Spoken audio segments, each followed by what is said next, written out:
túto krátku sezónu sme zvyknutí, to je vždycky trochu kratšia, má to 3-4 mesiace, aj aby sme tam všetko postihali, čiže sa tam nedajú spraviť dva nejaké väčšie cykly, kedy niekto robí limity a takto.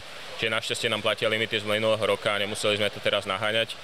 A podľa ktorých, teda konkrétne o sebe hovorím. Bazén je rýchly, určite bude, dúfam, že aj pre mňa a atmosféra býva vždycky a Maďari to majú jak národný šport, takže tam je fulka a viem, že lístky je ťažké zohnať už teraz, takže bude sa na čo tešiť a myslím si, že pre tých, čo sú tu nováčikovia, to bude naozaj veľmi pekný zážitok.